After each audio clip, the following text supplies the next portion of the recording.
Hello and welcome to Module 2, the Job Readiness Toolkit. As the name implies, in this module we'll be gathering together job search tools that will help us to become job ready. Like an artisan with their toolkit, as we view these lessons within this module, we'll be able to fill ours with tools to help us with our job search. One job readiness tool is written correspondence. The purpose of this module is to evaluate effective communication in applications and resumes. This module is divided into 4 lessons. In the first lesson of this module, Less is More, we'll discover how to highlight your skills by writing clear and concise bulleted statements. Similar but Different compares similarities and differences in resumes and applications in order to get a broad general knowledge base. We'll also review various online job search resources and tools that you can use in your job search. In Flash Resumes, we'll review and critique resumes from the perspective of a hiring manager. These are all tools that we can add to our Job Readiness Toolkit.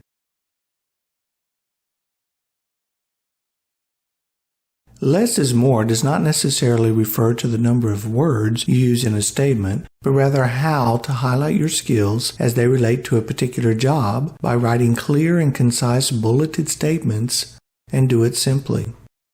Hans Hofmann, a German painter in the 16th century, is quoted as saying, "The ability to simplify means to eliminate the unnecessary so that the necessary may speak." Typically, resumes get about 7 seconds of consideration by hiring managers, so they need to be visually appealing and relay key information quickly.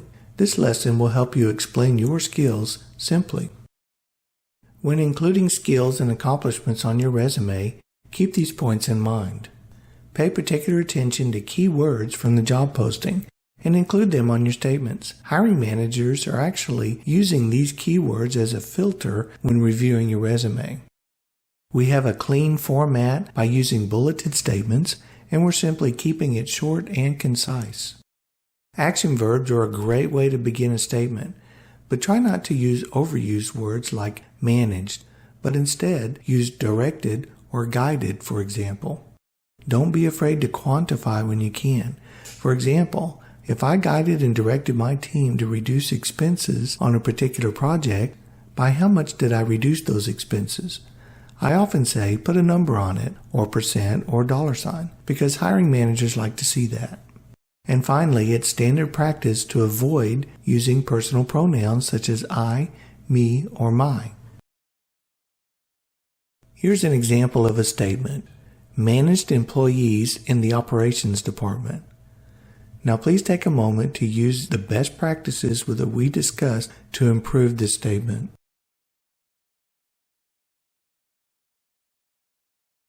Here's our improved example. Directed a team of 10 to 15 employees while directing operations in a fast-paced international clothing store. Now, that looks and sounds a little better than the original. Does your improved statement look similar to this? The improved statement is a little bit longer, but it's using those best practices to make it more alive. Here's another example. Provided excellent customer service. Now, how can we improve that statement?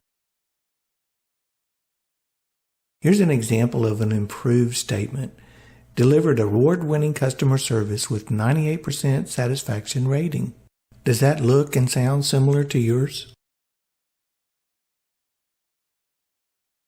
We could also utilize these same best practices when describing your skills and accomplishments during an interview. Here's our job candidate. My duties included me emptying trash cans, dusting, vacuuming floors, cleaning bathrooms, changing bed linens, and replacing used items such as towels, soaps, complimentary coffee, and minibar items.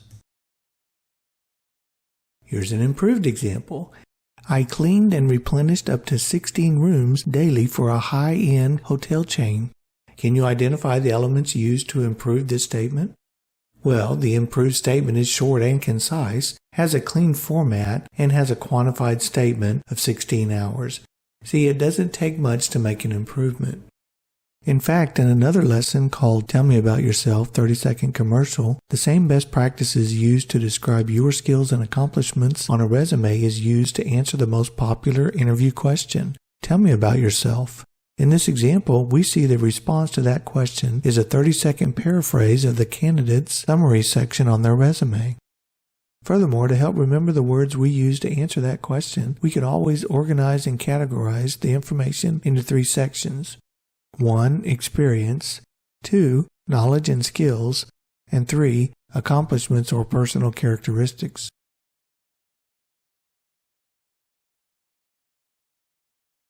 These examples are just a quick and simple exercise in improving your skills and accomplishment statements. You can utilize these tools for your resume. In fact, if you have a resume, take a look at it and see if you could identify any statements or paragraphs that you can improve by using these best practices. Now that we have at least one tool added to our Job Readiness Toolkit, in the next lesson we'll be adding another tool. We'll be reviewing the content of resumes and applications. You may not be aware, but some content on a resume is not on an application and vice versa. There's also content that's on both, so we'll cover that in the next section. Why do many employers ask for your resume and for you to fill out an application? Although they are both similar documents, the purpose and information contained on a resume and an application is different. Ideally, you want to customize your resume to a job lead to show the employer just how well you are matched up with the requirements. On the other hand, applications are a legal document with a standard format that makes it easier for employers to compare candidates' qualifications. After viewing this lesson, you will be able to distinguish the difference between the application and resume. Here we have an application. As I said, an application and resume are similar documents, but some information on an application is not found on a resume. For example, a social security number is required for employment, but that is personally identifiable information that we don't want to share on a resume that may be sent out to several employers. Another example is our salary history. Salary is negotiable. We certainly want to research salary range for positions that we are applying for, but if we include that on a resume, it might very well be one reason an employer might decide not to bring us in for an interview. Questions regarding criminal history is found on an application, but we do not include that on a resume. Similar to our salary, an employer might decide not to interview us for that simple reason without giving us a chance to explain our background history and what we've done to amend it. Gender and ethnicity are optional questions usually found on an application, but is not something we include on our resume. Our age is listed on the application but not on a resume. Age discrimination for those over 40 years of age is illegal. However, with some positions there is a legal age requirement. Overall, we want the employer to consider our experience and skills over our age. As we can see, applications include information that's more legal in nature and requires your signature to attest that all information that you entered on the application is true. You might be wondering, is there anything on a resume but not on an application? Well, hang on, let's see. We can see here that actually most information on a resume can be found on an application. The main difference between the two is that the application has more of a standard format, whereas the resume doesn't. With that in mind, let's look at the summary of qualifications on this resume. Applications generally do not ask for a summary of qualifications. I say generally because they do, just not as often. And speaking of summary of qualifications, a resume gives room for you to express key skills and experience related to that position. Furthermore, you have the freedom to use a combination of prose and bullet points, whereas the application is more restrictive. Resumes, if you choose, can include honors and merits that applications generally do not include. In addition, you have the option of including volunteer work you may have done that's related to the position you are applying for. Applications are a bit more restrictive in what and how you present yourself. This table represents what generally is on an application and what is on a resume. Can you think of any content that is on both?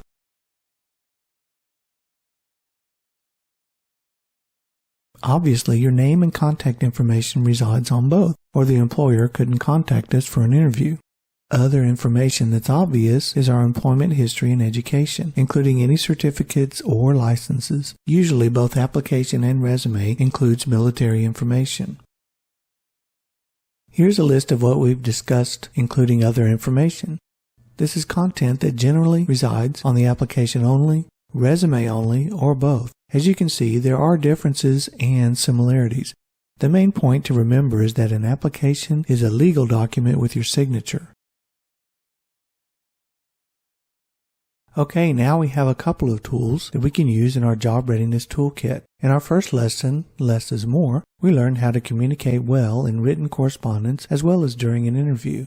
Our second tool is how applications and resumes are indeed similar but different. Our toolkit has room for more tools, but don't worry, in the next lesson, we'll be introducing online job search resources. The Internet plays a crucial role in our lives in many ways, including job search. In fact, job searching has changed drastically in the last 10 years so that you can do it all from home. And yes, even an interview can be done virtually rather than face-to-face. Think for a moment how many times you visited an organization in person to apply for a position, only to be told to apply online. There are several online resources that are used today to find employment, explore careers, and even give us a heads up on which industries are growing. Understanding the benefits of the Internet in your job search and career exploration will increase your chances of finding the right job for you. Workforce Solutions has one of the largest job search databases in the state of Texas. This online tool can be used to match your skills and experience to jobs that are available in your local area as well as the whole state of Texas. You can register as a job seeker at workintexas.com for free. As discussed in Module 1, A Targeted Plan, specific online tools help us to consider what type of career best suits our personality. Keirsey Temperament Sorter is an assessment tool that helps individuals discover their personality type and align their career choices with personal strengths and preferences. That's Keirsey, Keirsey.com. Another assessment tool is mynextmove.org. This interest profiler can help us find out what our interests are and how they relate to the world of work. We can find out what we like to do to help us decide what types of careers that we want to explore. There are other online tools that help us with career exploration. In addition to our job search database, workintexas.com, the Workforce Solutions website, wrksolutions.com, has industry profiles that give a clear picture of targeted industries critical to the Houston-Galveston region. Occupation profiles present an in-depth look at high-skill, high-growth occupations. There is a wealth of other career exploration tools that are available for free. There are other job search websites as well, including Indeed.com that provides free access to millions of jobs from thousands of company websites and job boards. Although networking today is digital, it's still alive and well. LinkedIn is a social network for anybody interested in new opportunities, growing their careers, and connecting with others professionally. Facebook is a social networking website. It is perhaps more for a casual atmosphere, but still can be effectively used for networking. In addition to assessment, career exploration, and network websites, perhaps even more important is the ability to research a specific company. Even before applying for a position, we find information from how well the company is doing financially to whether we really want to work there or not. Research on the company can provide valuable information that we can use in our preparation for an interview, including the company's mission statement or important aspects of the company. Having this information will certainly prepare you to ask questions during an interview. The employer will be impressed that you've done your due diligence in getting to know them a little better. In review, the Internet is an additional tool that we can use in our Job Readiness Toolkit. And not just one tool, but really several, including assessment tools, career exploration, job search, networking, and the ability to research the company, all from one place that reaches out to many places. So now we have 3 tools that we've included in our Job Readiness Toolkit. In our first lesson, Less is More, we learned how to communicate well in written correspondence as well as during an interview. Our second tool is how applications and resumes are indeed similar but different. In our third tool, as we learned in this lesson, online job search resources. We'll be adding another tool in the next lesson called Flash Resumes. In that lesson, we will review and critique resumes from the perspective of a hiring manager. It'll be fun. We'll see you there. If you give your resume to 10 different people to review, there will be about 10 different opinions. Now, we'd expect that, but which opinion matters most in your job search? Well, obviously, the employer's opinion matters most. In this lesson, we're going to review and critique resumes from the perspective of a hiring manager. A resume should be customized to fit the specific position which you are applying for and reflect your strengths for that position. You may apply for different types of jobs and may want to highlight different strengths and experience for each position. So your resume should look, feel, and sound like you on paper. It should also be customized for a specific position. So a good idea might be to research the company or industry to determine the best keywords to place on your resume. As we've already discussed, the opinion that matters most is the hiring manager. So let's do an activity. We're going to review and critique resumes from the perspective of a hiring manager. We call this activity Flash Resumes because, as you know from an earlier lesson in this module, Less is More, hiring managers spend about 7 seconds to review a resume before deciding to place it in one of 3 stacks. Yes, I want to interview that person. Maybe I'll consider interviewing that person. Or no, I will not interview that person. This is an administrative assistant job description. In this activity, we're going to look at 3 resumes and decide which stack that resume will go in based on the job description. It will either be yes, maybe, or no. And remember, this is all based on what you see on their resume with regard to the position. You'll have 7 seconds to decide, after which we'll review the resume together. See if you notice some corrections that should be made as we look at each resume. Are you ready? Here's applicant number 1.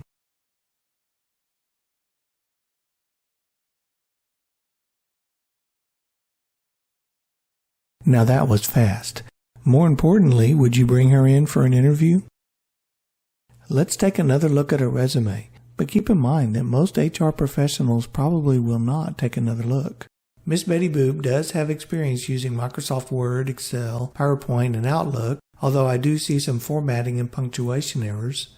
She does have office experience, and her education level meets the requirement. However, Miss Betty Boop should spend a little more time correcting formatting, grammar, and spelling errors. For example, her name is too big and uses a font that's not considered professional.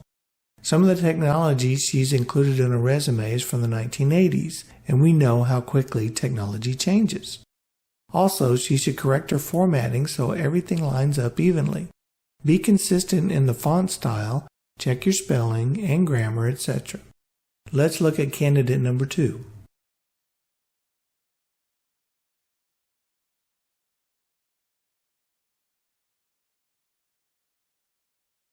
Okay, would James Jarvis make a good administrative assistant?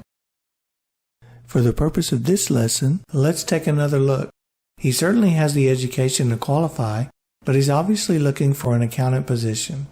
His formatting is acceptable, but should perhaps include a little more white space.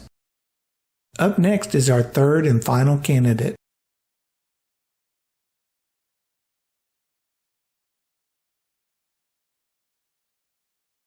Which stack would you place Kathy guessing? Again, remember that the hiring manager probably will not take a second look, but for the purpose of this lesson, let's take a closer look at her resume. She does have the skills and experience that we're looking for.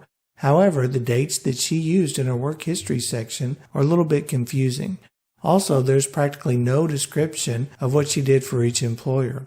Her email address is not professional, but you, as a hiring manager, would you overlook these errors? Everyone has a different opinion, but do you remember whose opinion matters the most?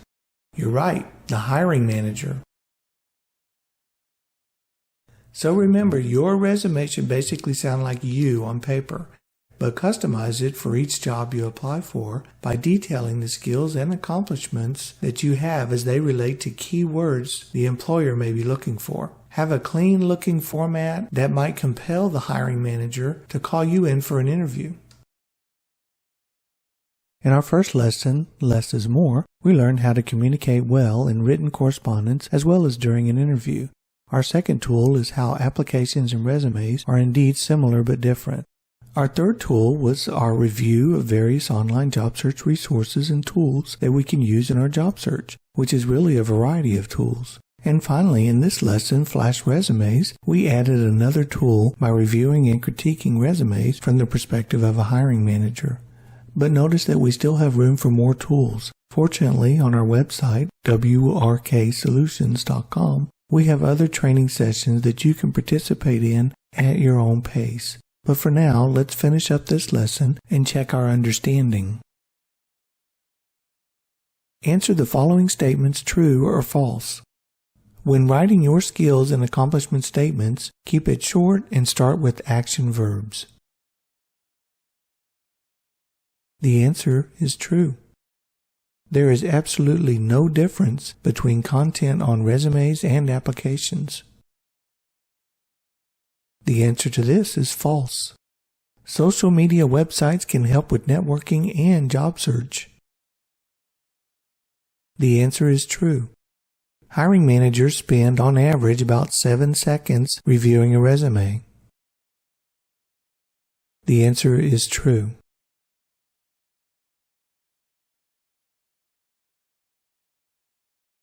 Congratulations! Now we have several tools in our Job Readiness Toolkit. Use these tools and resources to find the right job for you, and you'll add even more. Feel free to view these lessons and more anytime at your own pace. The Workforce Solutions wishes you the best of luck in your job search.